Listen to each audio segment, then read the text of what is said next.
Good morning and welcome to our Equity, Diversity, Inclusion and Accessibility in Higher Education Conference. My name is Nicole Conrad and I'm a member of the Psychology Department's EDIA Advisory Committee, and we are hosting today's event. I want to first start by letting you know that we are recording this event, so it's being recorded on Zoom and it's being recorded here in the classroom. I also want to acknowledge that St. Mary's University is in Mi'kma'ki, the ancestral and unceded territory of the Mi'kmaq people, and that these lands are covered by treaties of peace and friendship. Sorry, I'm just trying to figure out where I'm supposed to look for Zoom, but it's here. Okay, sorry. All right, so today is it's a big day for me personally because it represents 2.5 years of my own personal growth and development in this area of EDIA and learning more, both as a leader, as head of my department, but also as an instructor. And so I want to spend a few minutes just telling you about how we got to this point here today. So sometime in 2020, I started an online certificate course from Indigenous Awareness Canada. And this was a course that was recommended by the Canadian Psychological Association. They recommended it for heads of departments at the time. So I started to take that course and it became very impactful for me. And it wasn't because of the knowledge that I was learning. It was more about the way it was changing the way that I'm thinking.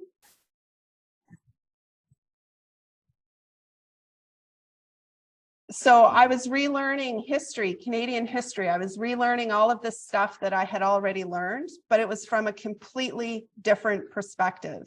And it was a bit mind-blowing. And I felt a bit cheated, to be honest, from my public education.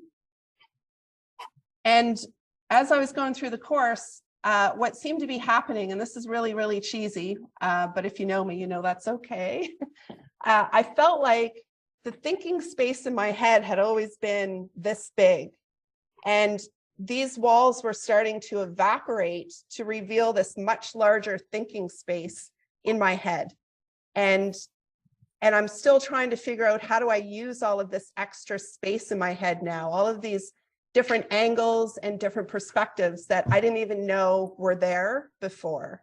So I don't remember a lot of the content from the course, but I do know that it had that huge impact, that it seemed to allow me to think bigger than what I did before. And so roughly, and that's, still learning, ongoing process.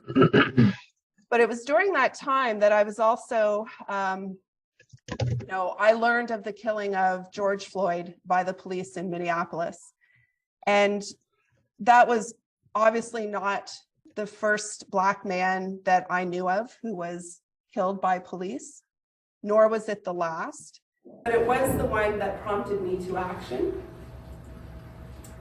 As I started to follow the news at the time of what was happening in that particular case, like so many others, I was reading, thinking, what can I do? Like, what can I do about this?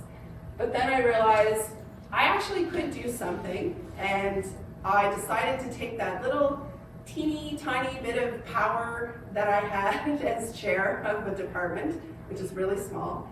But I decided to use that power and to create a committee. And so that's what I did. I reached out to colleagues to see who wanted to join me, and Bob and Lucy immediately joined. So we had this committee. I then reached out to some key people on campus. So Deborah Brothers Scott, Raymond Sewell, Charisma Grace at the time. And I asked them for help. And again, I just said, I don't really know how to do this, but this is what I want to do. And they were so gracious and helpful in helping me figure out language and how to get students involved and how to add value to this opportunity for students. And they probably don't know this, and it's a shame that they're not here, but they really just gave me the confidence to keep going and to do this. And so then we invited students and alum and part-time faculty. And now we had a slightly bigger committee, which was great. And so we then started to figure out what are we going to do with our department advisory committee.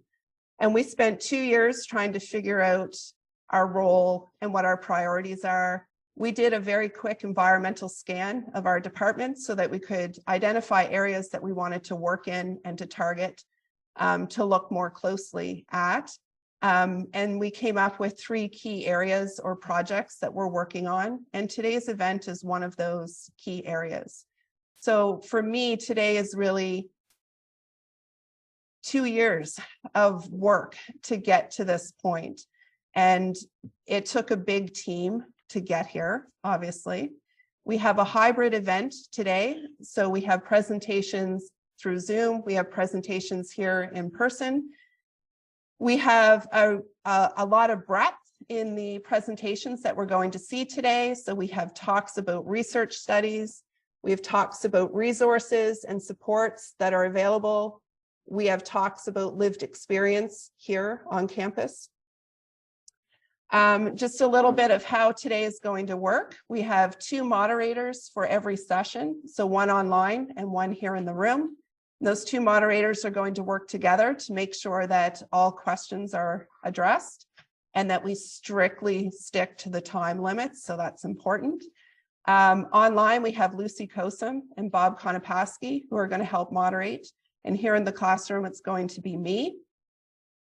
We have tech support online. So if you're having problems with Zoom online, you can reach out by sending a private message via the chat function to Jocelyn Brown or Sarah Campbell. We have tech support here in the classroom. Tanya Billsbury is helping. Dan Shanahan is helping to make sure everything runs smoothly for us here. We have a whole team of helpers, both here and online, who are ready to assist with whatever we need. And so we have Eris and Claudia here. We have Chantel and Elizabeth. They're going to help with timing. They're going to help with anything else that we need. We have Julia online who's helping with timing. And these are all people who are volunteering their time and have done so to put today together. We have live transcription happening on the Zoom link, and if you need assistance turning that on, please reach out to someone in the tech support online. 2 additional housekeeping things. One is that if you are speaking or asking a question, please make sure you have a mic. This is a mic. Or wait for the mic to get to you. So one of our helpers can bring this around if you have a question. Or we can toss it, we can throw it. It's really fun. And it's really important that you use the mic so that the people online can hear clearly and so that they can fully participate in everything that's happening. We also have 2 additional sessions at the end of our workshop today. One is taking place online. It'll be a debriefing for anyone who wants to join in that conversation. We also had an opportunity to set up a tour of a new meeting space that's being developed here on campus. And we can assist you in getting to that if needed. And I think that's all the details that we need before we get started. Am I staying on time? I'm a minute over. Well, I want to end with this one thing. You might have noticed on the program that there are no titles or roles for any of the presenters today, and that was intentionally done. Today is really about a community coming together to share what you've learned and for us to learn from each other. And within this community here today, there is no voice that is more important. So all voices are equal, no matter what your role is. We do recognize that the role you hold plays into the work that you're doing in this area. And so we welcome you all to introduce yourself and your team in whatever way you like when you begin your presentation. And that's all I have to say. So if there are no questions, we're going to move right into it and get started with our first presentation.